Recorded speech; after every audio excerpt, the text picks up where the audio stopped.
Hello, friends and colleagues who are in the Administrator and Curriculum Development course. I wanted to provide some narration on the back of this presentation so that you might have some more insight into it. And I think it might be a useful tool for some of my colleagues or even in my Teacher Pathway course. So let's delve into the foundations of curriculum. First, we want to take a look at the relationship among curriculum, instruction, and assessment.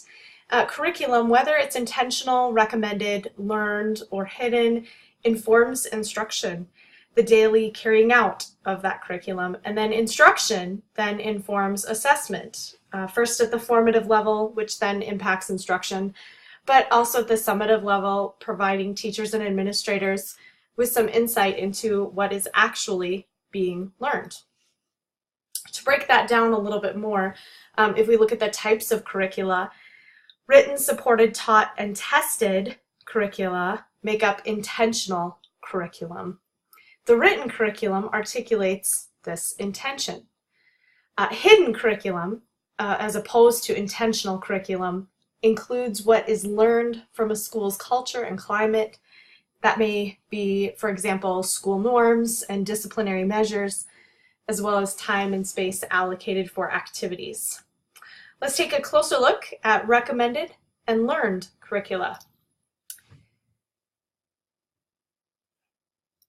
The recommended curriculum includes that which is recommended by professional associations, as well as that which is dictated by policy groups. The Common Core standards are a good example of recommended curriculum. They provide teachers with grade level skills that are expected to be at the center of the intentional curriculum. The learned curriculum is just that, what students learn. It's the nitty-gritty bottom line, what students get. I think ultimately this understanding is important for administrators because of their crucial role in offering support and instructional leadership, which require knowledge of curricula. Administrators must support teachers as they bridge the gap between theory and practice.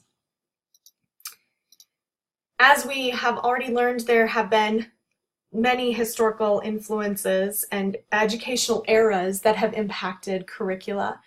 So just quickly walking through what you see on the screen, the first, academic scientism, in the late 19th century and the early 20th century was a time of urban growth, immigrant waves, and popular journalism. Progressive functionalism, which followed that, is an era that we associate with the education reformer John Dewey and his view of child-centered curriculum versus some other curriculum scientists.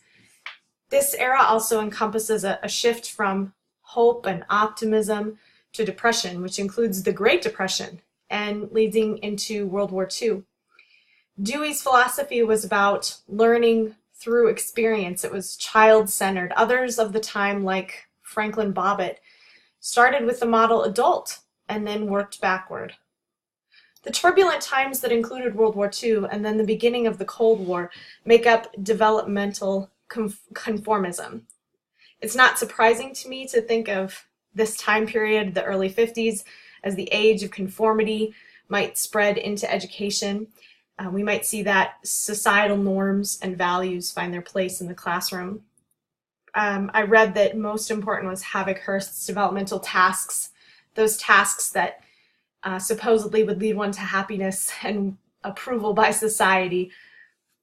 Scholarly structuralism then included a focus on math and science as the United States competed in global markets, especially responding to Sputnik. In the very late 60s and early 70s, we see romantic radicalism, which was a time of experimentation. And that led to some experimentation in education as well, including alternative schools, open classrooms, and elective programs.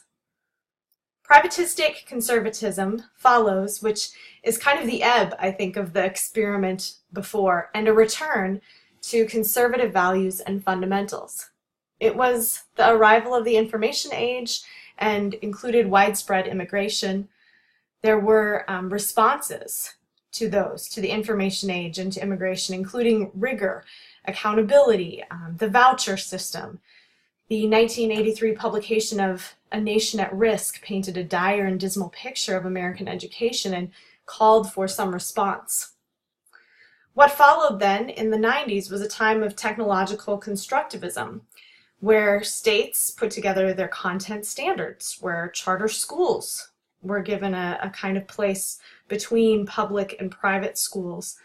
The standards-based movement comes from this era, and leaders like Marzano and his classroom instruction or classroom management or classrooms that work, those texts became important to educators. What followed then is modern conservatism and was rooted in the 2004 election of George W. Bush. The No Child Left Behind Act, a voucher system, the Common Core Standards implementation, all have strong influences on education. And then most recently, education reform continues. We see a return to state control, the addition of a Secretary of Education who strongly supports school voucher programs, addressing education of minority groups, and I think an emerging role of poverty in education. To continue, let's take a look at the curriculum theories that have an impact on development. The four on the screen for you are structure, value, content, and process-oriented theories. In a structure-oriented theory, those advocates are concerned with components and interrelationships of curricula, taking an analytical approach, which could be and is likely descriptive and explanatory in its intent. Value-oriented theory then is about consciousness raising, kind of an awareness of the values that rest under curricula. They're also known as reconceptualists. A content-oriented theory is about which source should dominate curriculum development. Should it be child-centered, knowledge-centered, or society-centered? In a child-centered curricula, the child is the beginning point. In knowledge-centered curricula, it's all about what students should be able to know, and whether that's about the kind of discipline alignment that comes out of curriculum content or the ways of knowing. That's knowledge-centered. And then finally, society-centered is the third part of a content-oriented theory. And that's all about what is important for, that curriculum should be rooted in what society dictates. And then finally, the process-oriented theory is about the process, how curricula are developed, which could be descriptive or prescriptive. In Sioux Falls, I think we function under a content-oriented theory, and then from there, knowledge-centered. I think we're all about what students need to be able to do and what they should learn, especially in the high school in specific disciplines. What does this really mean for us as future administrators? As we think about the roles and responsibilities, I was drawn to this quote from the text about defining what curriculum leadership means. The exercise of those functions that enable school systems and the schools to achieve their goal of ensuring quality in what students learn. And I think most impactful is that curriculum leadership is collaborative leadership with all of the outside influences that bear upon administration. Principals have a responsibility to, listen to and take input from stakeholders, and also to ensure the quality in what students learn. And that can only happen when they are partnered with teacher leaders and teachers and curriculum directors, and they have some awareness of the curriculum from its intent to what is actually taught. Speaking of those outside influences, to consider all the influences on curricula, from parent involvement to Supreme Court decisions, is overwhelming. There are many seats at this table, yet considering the functions or roles of these outside influences can, I think, help us make headway. In Chapter 4 of the 2017 text, Glatthorn and others kind of outline these functions or roles. And these national functions included suggested curricula and materials and alignment with standards. Especially we think about the No Child Left Behind Act and Common Core standards. Influences like the PARCC test and Smarter Balance have developed those kind of assessments that match with curricula. State functions, I think, have quite a bit of bearing, since we know that education is a state function, by determining graduation requirements, the assessments and measurements that inform, by providing resources, and that includes funding, by determining evaluation. States have quite the impact on curricula. And at the district level, we see these functions to develop curriculum, its implementation and revision, the district to provide resources, input, to outline goals, and provide for the evaluation of curriculum.